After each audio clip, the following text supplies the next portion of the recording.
Você está ouvindo Senai Infocast.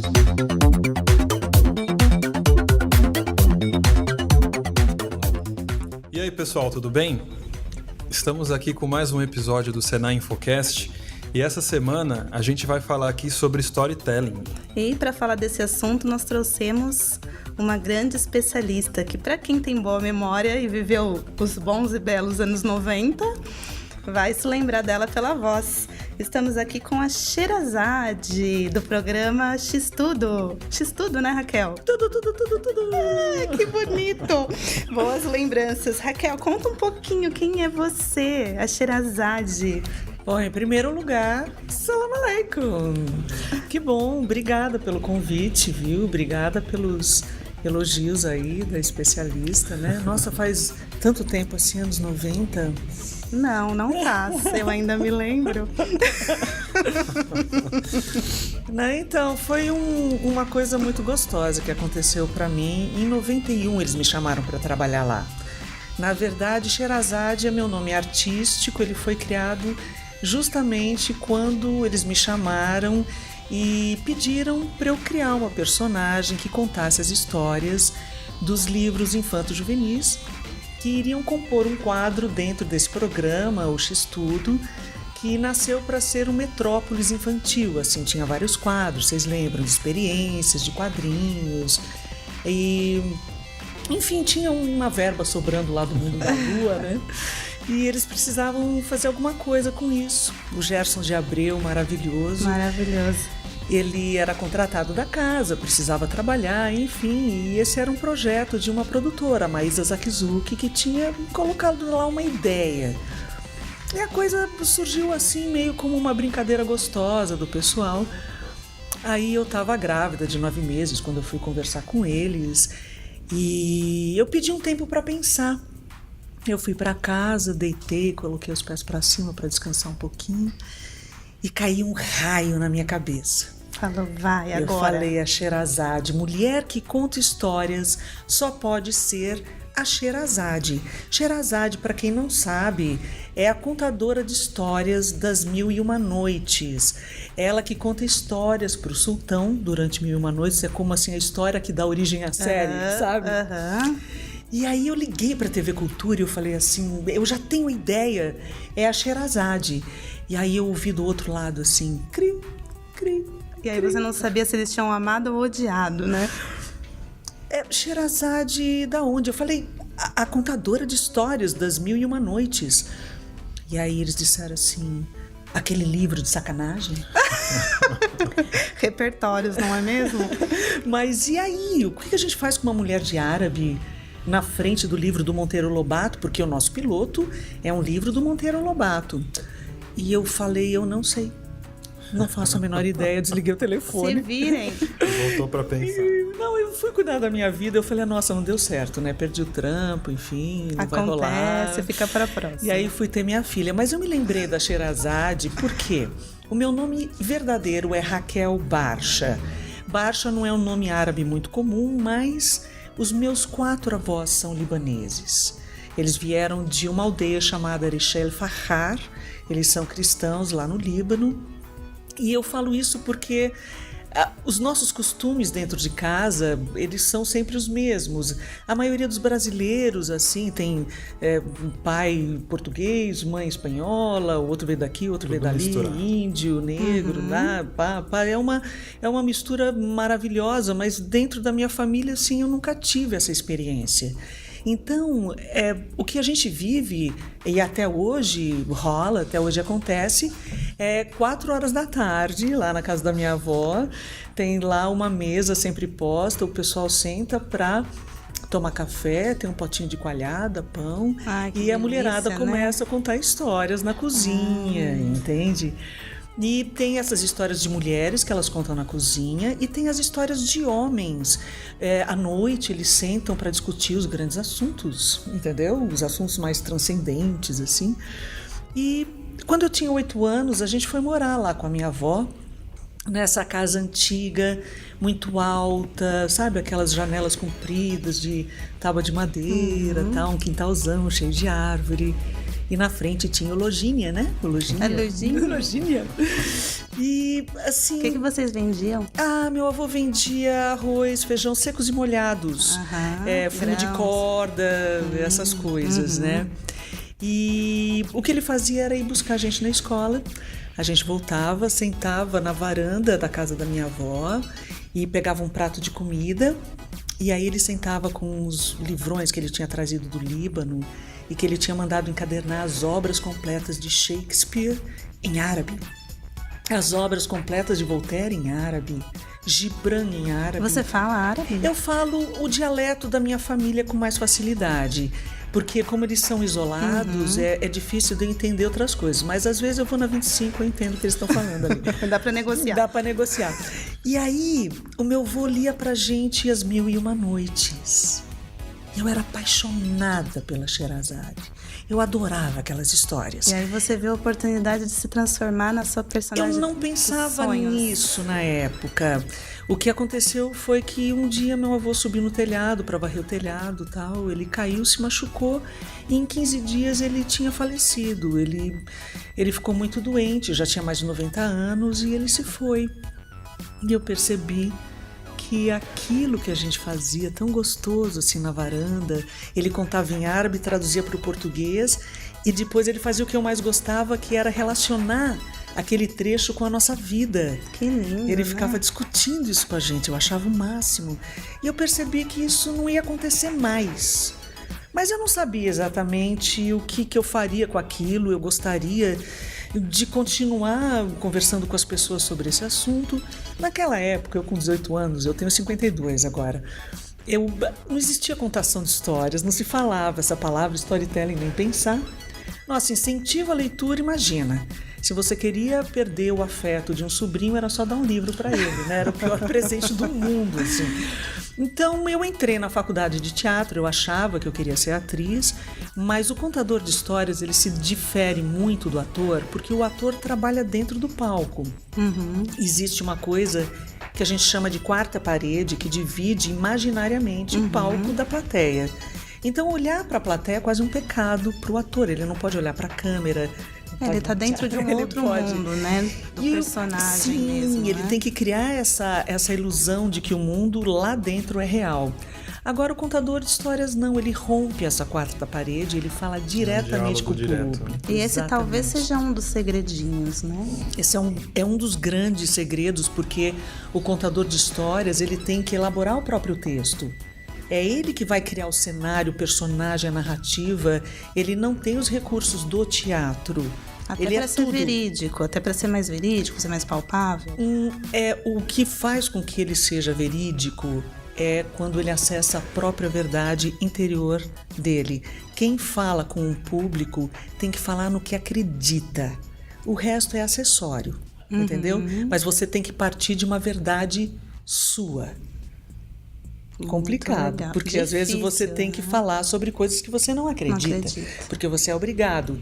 Mas dentro daquele assunto, o que você precisa fazer é encontrar nem que seja um ponto de contato, nem que seja uma gota de verdade. E a partir dali é que você constrói o seu roteiro e que você desenvolve o seu texto. Agora, falar de coisas que você é obrigado a falar só por falar, nunca vai te conectar com a plateia.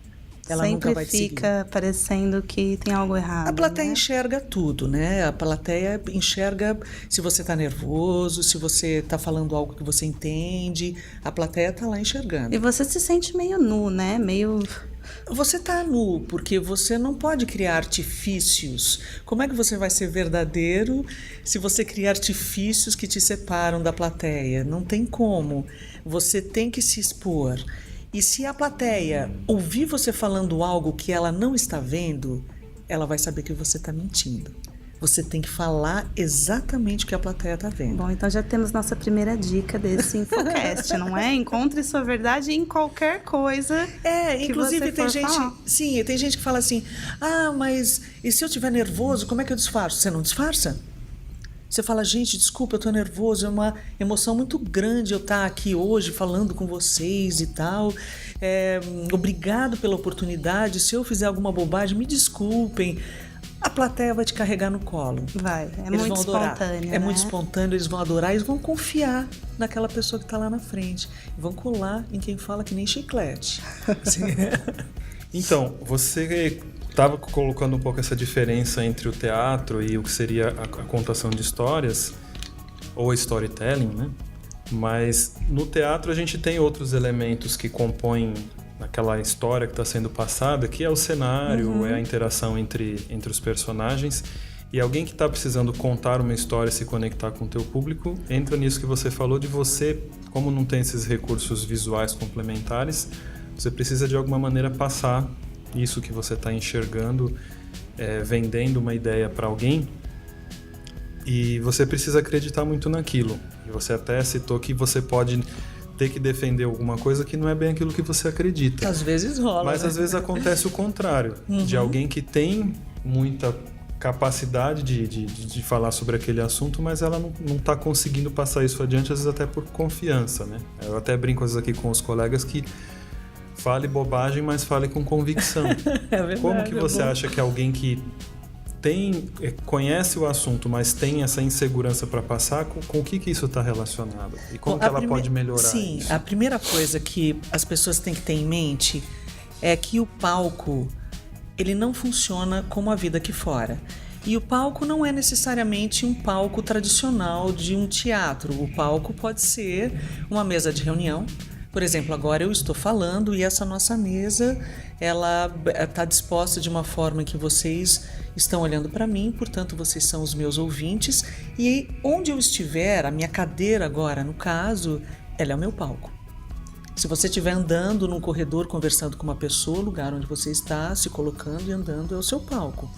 Se você estiver sentado ao lado de uma cama, assim, com uma criança que você está contando uma história à noite, ali onde você está sentado é o seu palco. Então, o palco é onde você estiver, porque o palco te acompanha. Ele é acionado, as leis do palco são acionadas quando você resolve compartilhar intencionalmente algum conteúdo. Tá? Sabendo disso, você tem que procurar conhecer as leis do palco, porque elas são, assim, inquebráveis. O mundo evolui, a sociedade se modifica, né? O Oriente é diferente do Ocidente, há 10, 15, 20, 2 mil anos atrás a vida era diferente, mas as leis do palco não mudam desde que o primeiro contador de histórias se sentou na fogueira com o pessoal lá em roda e ele começou a entreter e falar com as pessoas sobre as coisas do mundo. As leis do palco funcionam da mesma maneira. Quem faz teatro aqui sabe, quem faz teatro de sombras de boneco lá em Java também sabe, quem faz teatro no japonês também sabe. As leis do palco dizem o seguinte: em primeiro lugar, se você não for verdadeiro, a plateia não vai se interessar por você. Em segundo lugar, estar no palco é brincar de siga o mestre. Você conhece as regras do jogo, você determina o que a gente vai fazer, qual é a brincadeira que a gente vai fazer, e as pessoas seguem. Você não pode considerar a plateia como uma soma de indivíduos. Uma plateia é um corpo coletivo. Então, eu falo isso porque muitas vezes alguém vai apresentar uma ideia que acredita e fica nervoso porque fala: nossa, lá está o diretor da empresa, entendeu? Lá está um cara importante. E você fica dando poder para essa plateia. Você fica empoderando essa plateia. Mas não, é você que está no palco. Você que vai mostrar uma coisa que você acredita. Entendeu? Você tem que visualizar com muita nitidez o que você acredita. Você tem que ter uma foto no foco. Ela não pode estar borrada, tem que estar alinhada. E para fazer essa fotografia, existem técnicas? Sim, a gente tem que treinar isso, porque só dar dicas não adianta. Nós somos criados desde pequenos para não nos conectarmos com o nosso mundo interior. Então, cada vez que a gente tem algum estímulo, alguém fala, fica quieto, entendeu? Nossa, total. Espera a sua vez e não sei o quê. A gente não para pensar muito, né? Não, no que parece tá que entrar dentro de você é uma coisa errada. Para de chorar, né? Para de chorar é a regra, é o clássico. E você acaba se desconectando de você. Então as pessoas começam a não acreditar nelas mesmas. E elas têm medo de passar ridículo no palco. Mas o palco, ele não observa nada disso.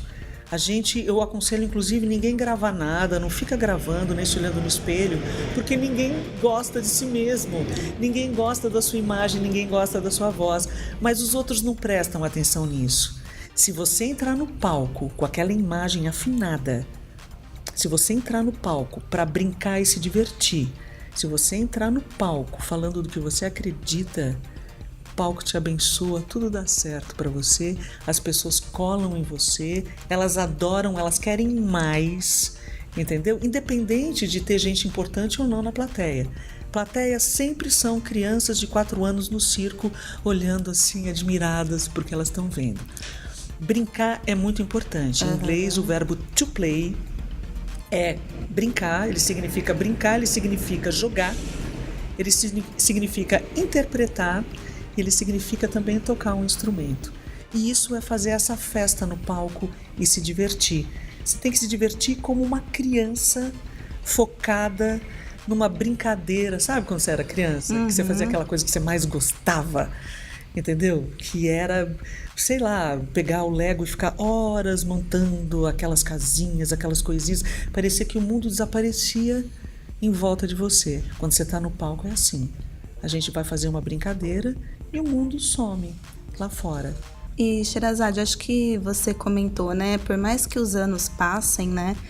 Fala-se muito das pessoas ter perdido interesse na leitura, né? Mas você mesma retomou aqui que talvez esse interesse na leitura nunca tenha sido da forma que a gente acha, com esse saudosismo. O que você acha? Olha, eu fui uma criança leitora, né? Eu gostava muito de ler, ainda gosto muito de ler, mas eu acho que as mídias mudam. Então, no começo a gente só tinha literatura oral, né? As pessoas só falavam, e inventou-se a escrita, e aí eles começaram a escrever em pedras, aí depois em pergaminhos, depois veio a imprensa, depois, veio o cinema, entende? Veio uma sequência de imagens, aí veio a internet. Eu vejo que a gente tem cada vez menos tempo para se dedicar a É uma coisa assim, quando eu entro num livro, o mundo para. A gente tem menos tempo para fazer as coisas pararem, para você se dedicar a umas ideias, para você fazer a sua cabeça viajar e tal. Eu não acho isso nem bom nem ruim, entendeu? Eu acho que o que a gente tem que fazer agora é editar esse texto, ir direto no que é essencial e conseguir falar com poucas palavras uma coisa que é importante para nós e é fundamental.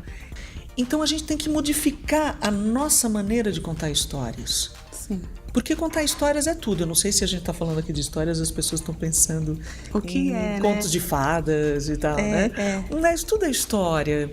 A gente assiste novela é história. Assiste filme é história.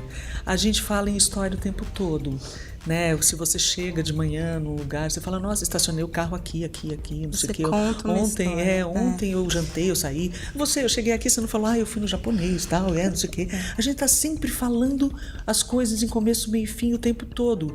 Uma postagem no Facebook, por mais que seja uma foto, é uma história. Uma receita de bolo é uma história. Uma expressão matemática é uma história.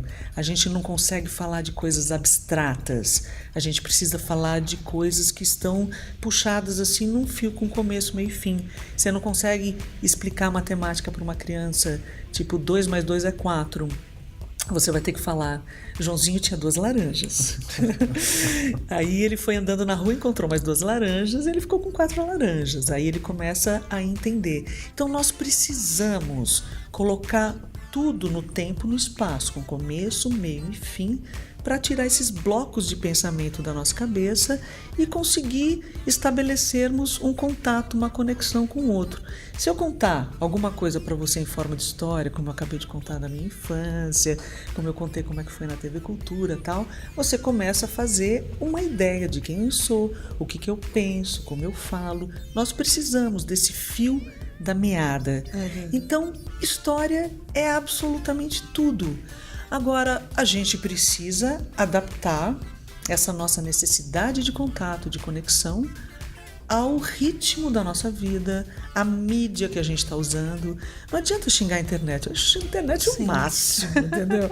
Imagina, quando eu era pequena, eu só falava com o pessoal da minha escola. Hoje eu falo com o mundo inteiro, se eu quiser. Isso é magnífico, isso é esplêndido. Não, e se a gente for reparar, que é isso que eu ia comentar. Hoje em dia a gente tem aquelas palestras, né, no esquema do TEDx, por exemplo, que é pura contação de histórias né? E as pessoas consomem muito. Eu sinto que quem sabe contar uma história hoje em qualquer área, ela acaba se destacando, né?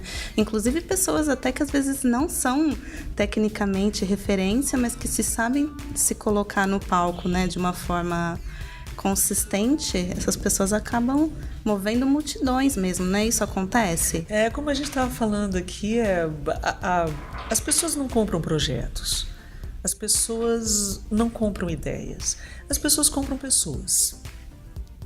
Se você fala com essa técnica, a técnica parece que é uma coisa artificial, mas não é. A técnica significa como você organizar o material que você tem dentro de você, para que você possa ser você mesmo, porque o palco exige que você seja você mesmo. Mesmo um ator, quando ele está interpretando outro personagem, ele está interpretando como seria aquele personagem se fosse ele. No olhar existe dele. Isso, exatamente. Existe uma verdade interior. Então, se você conseguir organizar o seu material interior, tudo aquilo que você pensa, que você sente e tal, isso vai fazer com que as pessoas se apaixonem por você. E aí você pode vender, inclusive, cobertor no Nordeste.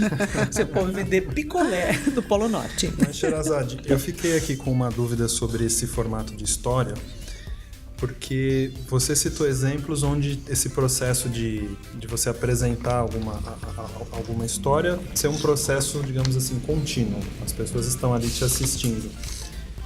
Se há algum tipo de interatividade entre quem está contando a história e quem está ouvindo, por exemplo, numa reunião onde você tem que apresentar um projeto na empresa, pode ser, né, e geralmente acontece, que você seja interrompido, né? Às vezes você tem, assim, aquele chefe que você vai apresentar um projeto para ele. Ele já te recebe com uma cara de, né? Ele que quer te apresentar o projeto que você está indo apresentar. Onde que entra nessa questão desse fio condutor de começo, meio e fim? Quando entram esses elementos imprevistos de gente interagindo, fazendo pergunta, ou simplesmente, como você falou, você não pode dar poder para a plateia, né? Você tem que guiá-los, e quando alguém dessa plateia se destaca querendo, digamos assim, dividir o palco com você, como sair de uma situação Como lidar? dessa? Como lidar com os intrusos? Isso, é muito bom. Quando a gente prepara uma apresentação, uma reunião, até uma conversa telefônica, uma entrevista, alguma coisa assim, você tem que fazer um roteiro, tá? Porque quando a gente vai mexer com o mundo interior da gente, aquilo é um labirinto, né? Isso aqui é uma confusão dentro da nossa mente, do nosso coração. Então, a gente só pode falar uma coisa por vez ao vivo, tá? É como se você subisse por um tronco de árvore, você não pode sair pelas ramificações, né? Você tem que ficar no tronco. Você já viu aquelas pessoas que falam assim: outro dia eu fui andar, eu estava dirigindo a 23 de maio, é que eu peguei o carro do meu primo, né? Eu peguei o carro do meu primo porque eu não podia pegar meu carro, e aí o meu carro tinha levado no mecânico. Mas não era bem o mecânico que eu sempre levo. Aí tem uma hora que você fala, onde esta pessoa quer chegar. Ela contou 12 histórias. 12 Por que ela tá falando comigo, entendeu? E quando manda no áudio do WhatsApp, né? E quando manda em áudio? Aí vai. Quando você vê 4 minutos de áudio, você fala, meu Deus, socorro. Mas você tem que roteirizar, você tem que fazer um roteiro. E esse roteiro tem que ser um roteiro específico, que nas minhas aulas eu explico qual é o roteiro específico. O que basicamente esse roteiro tem é um objetivo. E é um objetivo só. tá? Então você vai montar esse roteiro. Quando você definir o objetivo, você sabe o que sai e o que entra. Você vai definir um aquecimento, uma preliminar, aí depois você desenvolve o seu assunto, você atinge o seu objetivo e depois você encerra. É claro que esse roteiro é que nem eu te ensinar a dirigir, por exemplo. Eu vou te ensinar, você aperta a embreagem, engata, né, vai soltando a embreagem, acelera, vira a direção para cá, para cá. Você vai calibrando, tá, né? Ok, mas isso não quer dizer que você vai saber dirigir na rua, entendeu? Porque na rua você vai ter que improvisar. Você não sabe que hora você vai fechar o farol, se vai passar uma pessoa na sua frente e tal. Você sabe, por exemplo, que se você vai sair da sua casa e chegar no seu trabalho por um determinado caminho. Agora, o que exatamente você vai fazer no caminho, cada dia vai ser, né? Você vai brecar numa hora, cada dia o farol vai fechar numa hora, cada dia você vai ter que pedir seta para um carro diferente para poder virar à esquerda ou à direita. Quer dizer... Tem que saber lidar com o improviso, né? O que você preparar, na verdade, é 70% do que vai acontecer na hora. Então, se você tiver, por exemplo, uma apresentação de 10 minutos, você tem que coordenar seu roteiro para funcionar em 7. E você deixa 3 minutos de folga para você lidar com estas coisas que vão surgindo. Mas você nunca, jamais, em tempo algum, vai abrir mão do seu objetivo. Às vezes o trânsito está mais engarrafado, às vezes tem um acidente lá na frente. Isso só quer dizer que a gente vai ter mais trabalho para chegar onde a gente quer. Mas a gente vai chegar onde a gente quer. Imagina você saindo de casa de manhã e fala assim, liga para o trabalho e fala, olha, o cara me fechou, ele não deixou entrar na avenida, eu vim chorando para casa porque não rolou, não era para ser, entendeu? Não é assim que acontece.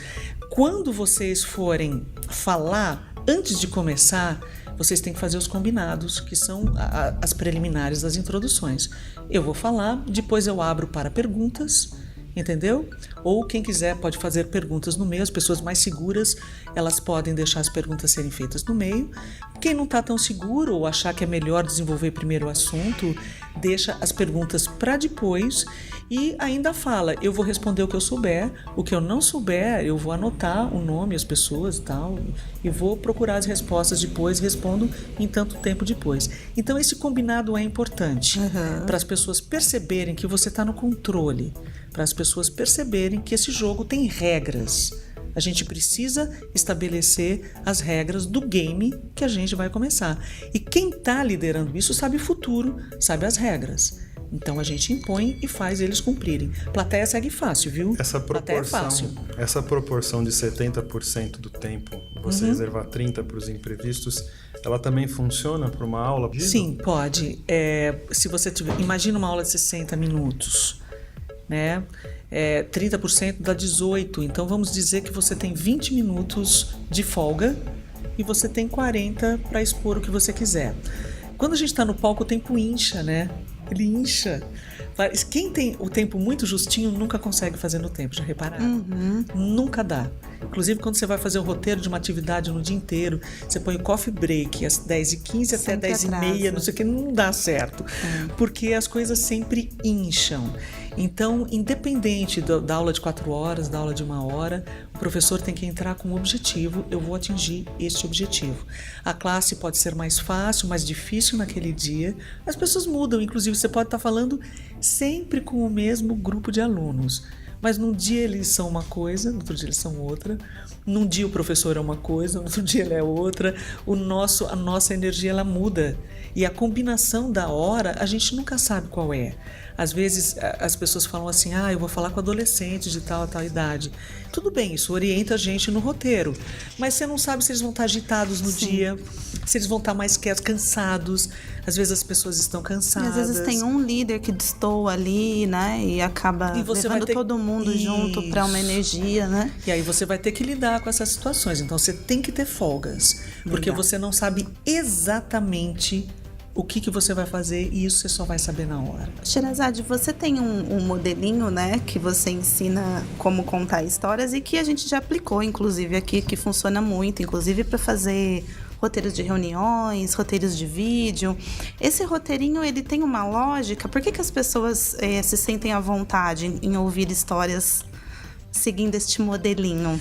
Não não é um modelinho, né? Um modelinho.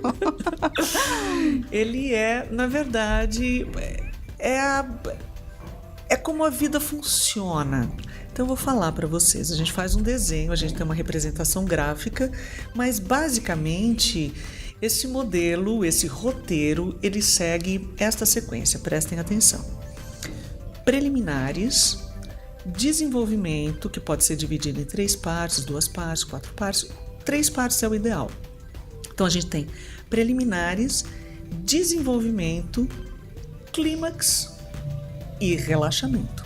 Você conhece alguma atividade humana que tenha? Nós demos muitas risadas. Eu falei que eu nunca vi nenhuma que demore tanto tempo nessas preliminares. Todos riram. Mas assim, não é só o encontro sexual entre as pessoas. Imagina, por exemplo, você vai dar um jantar. Você gosta de cozinhar? Gosto, eu cozinho. O que você cozinha? bem? E aí você tem que perguntar para os coitados que comem. Vamos fazer, sei lá, macarrão que é fácil. Um macarrão. Você vai fazer um macarrão à bolonhesa lá. Ok. Imagina você abrindo a porta para os seus convidados e assim que eles entrarem, você já dá um prato de macarrão para eles. Você já põe eles no clímax. Entendeu? Não funciona.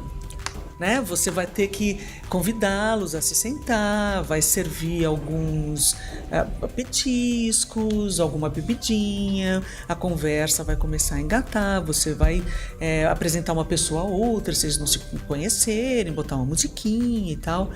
E aí a coisa vai andando, você vai pedir um pouco de ajuda na cozinha para o pessoal botar os pratos e vai servir uma saladinha, né? Até que finalmente você chega no clímax, que é a degustação do prato, entende? Que pode ter até uma sobremesa no clímax, ou a sobremesa pode ser o relaxamento final, com um cafezinho, um tchau, voltem sempre e tal. Isso é uma sequência natural da vida. Se você vai num circo, por exemplo, você vai assistir um malabarista trabalhar, você vai ver que ele vai pegar primeiro 3 malabares, e aí ele pega 4, aí ele pega 5, 6, 7, ele muda para as argolas, aí depois ele põe fogo nos malabares, vai ficando mais perigoso, aí ele põe uma venda nos olhos, aí de repente para você tudo fala no pronto, clímax, ele vai morrer. Ele põe a venda, joga 1, 2, 3, 4, 5, 6, 7 malabares, tira a venda, tcharam! E ele, no relaxamento, agradece a todo mundo. Imagina se você vai assistir um trapézio, o cara dá um triplo mortal parafusado invertido ao contrário e vai embora. Você nem viu. Você nem entendeu o que aconteceu. Você nem sabe o que está rolando. Você tem que ter um tempo para se acostumar com o corpo, com a voz da pessoa, com aquela energia, com aquela consciência. Quem está se apresentando tem que ter um tempo para identificar com que tipo de plateia a pessoa está lidando, tem que estabelecer um campo comum, que são as preliminares, para você poder começar a desenvolver o seu assunto. Eu aconselho ninguém a começar a desenvolver um assunto sem as preliminares estarem completas, que é esperar todo mundo sentar, esperar, sabe, aquele silêncio colocar uma da musiquinha sala, ambiente, se for o caso, mas você ir atraindo, desculpe de novo, a atenção de todo mundo, até que fica aquele ponto em que podemos começar. Aí nós começamos, e isso vai evoluindo, até que eu demonstro o objetivo onde eu queria chegar, a plateia fala: e você então encerra, agradece e dispensa as pessoas que vão estar satisfeitas porque esse ciclo orgânico terá sido cumprido, entendeu? Muito legal. A educação à distância, por exemplo, que ela também tem esse formato de que pode estar sendo uma transmissão ao vivo, então né, como você falou, o professor e o aluno estão ao mesmo tempo ali na interação, mas também tem esse formato onde a aula é gravada.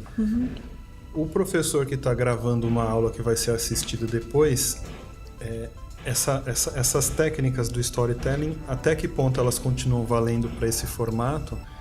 E a outra dúvida que eu tenho também está relacionada um pouco a essa questão da redução do tamanho das mensagens, porque a gente vê que hoje está sendo muito comum que as mensagens tenham que ser passadas com né, por exemplo, o Twitter, o microblog, as informações curtas, a própria questão de vídeos do YouTube, que você vê que precisa ser uma coisa que tem que ter volta de 5 minutos, porque mais do que isso você tende a não prender a atenção das pessoas por tanto tempo.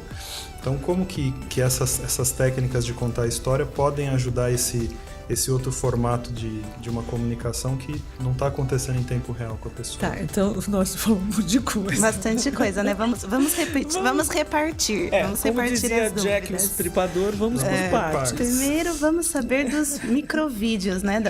Da ferramenta para os professores, né? Então, eu falando assim desse atendimento ao vivo, eu já falei, ele funciona da mesma forma. As pessoas talvez tenham dificuldades em falar com a câmera, então eu vou aproveitar para dar um toque. Se você tem um operador de câmera atrás da câmera, fale com o operador de câmera. A gente não conversa com a câmera, a gente conversa com o câmera, entendeu? Supondo que é um homem, mas pode ser uma mulher também, mas a gente conversa com quem está operando a câmera, porque a gente precisa de um calor, entendeu? Se você não tiver, você vai olhar para dentro dessa câmera, você vai se ver dentro dessa câmera. Você precisa de calor. Se você tiver numa videoconferência, você vai estar vendo os rostinhos das pessoas ali. Você precisa olhar para essas pessoas e se apaixonar por elas. Eu estou olhando para você, estou falando assim, nossa, que bonito esse óculos, esses seus olhos sorriem quando eu estou falando e tal. E você vai se apaixonando pela pessoa para você criar um calor que ultrapasse a lente, tá? É preciso a gente recriar a sensação do encontro ao vivo. Ok, vamos falar de algo gravado. Quando a gente vai falar de algo gravado, uma aula fechada, que vai ser repetida muitas vezes, então esse professor ele vai ter que se calcar na sua experiência para imaginar aquela persona daquele aluno ideal com quem ele estaria falando, que iria querer saber tal e tal coisa, e é assim que ele vai montar o roteiro dele. Agora, eu particularmente acredito que algum encontro seria necessário. Eu já fui convidada várias vezes, até agora não resolvi esse formato. Eu não consigo imaginar fazer um treinamento que exige o seu corpo, a sua voz, à distância, assim no meu caso. Talvez em tecnologia isso seja mais fácil de você resolver alguns problemas. Agora, se for possível, em algum momento, esse professor ele ter algum contato com o aluno, seria o ideal, porque sempre surgirá alguma dúvida. Cada cabeça é uma sentença. E assim, a multiplicidade de questões que podem surgir na cabeça das pessoas... Não dá para prever tudo, né? Não dá. E também a falta do aluno não é tão estimulante para o professor a longo prazo. Porque a gente não emite conhecimento sozinho. A gente precisa de alguém que puxa da gente o que a gente sabe. E é saudável para os dois lados, em algum momento, ter algum tipo de interação física, algum encontro, né, real. Com relação ao YouTube, descobriu-se agora que as pessoas que ouvem o YouTube, elas gostam, na verdade, de vídeos de 15 minutos, de 20 minutos, que demoram para chegar no assunto, que a pessoa liga, vai lavar a louça, vai cozinhar, vai fazer não sei o quê. Ele é uma decorrência da televisão. É o Facebook que está ficando curto, que ele tem vídeos específicos.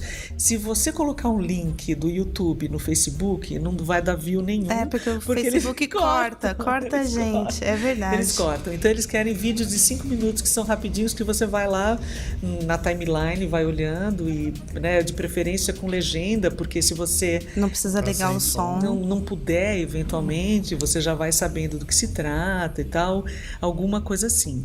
Agora, eu vejo isso, as pessoas acham que histórias elas têm que ser profundas e longas. As boas histórias folclóricas, elas são contadas com poucas palavras. Conta uma, Sheila.